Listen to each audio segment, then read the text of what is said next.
Hello, welcome back to Tidbit of Torah. I'm so excited to be joined by our preschool director Rebecca Paradise, who just came back, as you might be able to tell from accessorized Rebecca here, from Texas, where she just saw the eclipse, the solar eclipse in totality. What was that like? Well, during totality, you could take off your glasses, and I would say that the 12-hour drive was totally worth it for the 4 minutes of totality in a really strange way. And why is that? What was so magical or spiritual about that moment? Well, I got to see my family, who I hadn't seen for a really long time, and all day we were talking about how Monday seemed like a holiday, like people weren't at work, everyone was in their backyards, we were eating all day, and how interesting it is that something that happens every day, the sun rises, the sun sets, could be so magical when it happens in the middle of the day, under strange circumstances. What a special moment, too, to think that millions of people, too, were all in awe. The amount of chats you heard, and even in the videos, the people saying things like, wow, these sort of expressions of awe, right? And even though it wasn't like a particular religious moment, it was somehow full of awe, I think, for a lot of people. I've been thinking about this moment in light of this week's Torah portion from Parshat Tazria, from the book of Vayikra, from Leviticus, because we get these moments, like it talks about childbirth and these intense spiritual moments, these sort of liminal moments.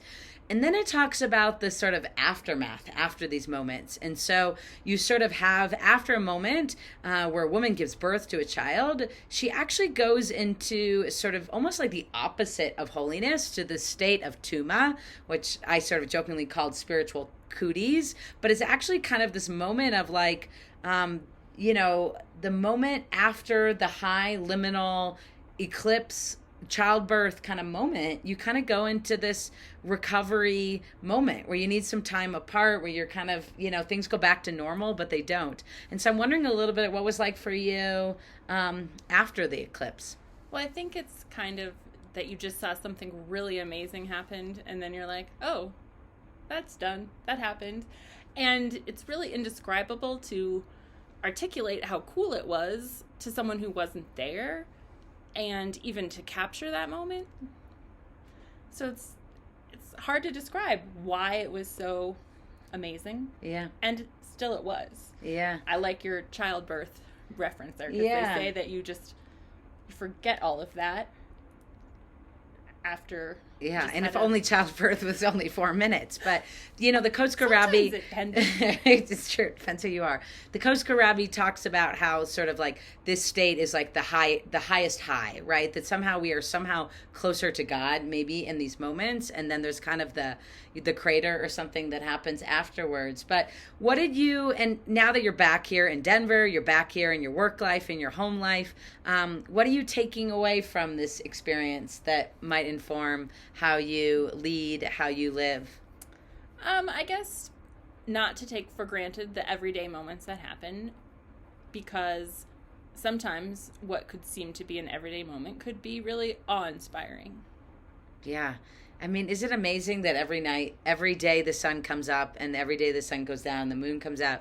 And I think about the number of times I walked out of my house just so I could look up and put on the eclipse, glasses and look up, and to think about how many amazing, miraculous moments we might be missing when we're not like really attuned. Wearing your glasses. Exactly. You're not wearing your glasses. Right. Are you missing it? Right. It's like walking around with awe-inspiring lenses, right? To be able, and I think that's one of the wonderful things about working with kids is that my kids always like help me notice the eagle or the owl that's in the tree or the cool worm that's on the ground, or like everything in between, right? And just surrounding ourselves with people and ways of noticing those phenomenon, even maybe the ones that don't happen every 20 years, but the ones that happen every 20 minutes. Exactly.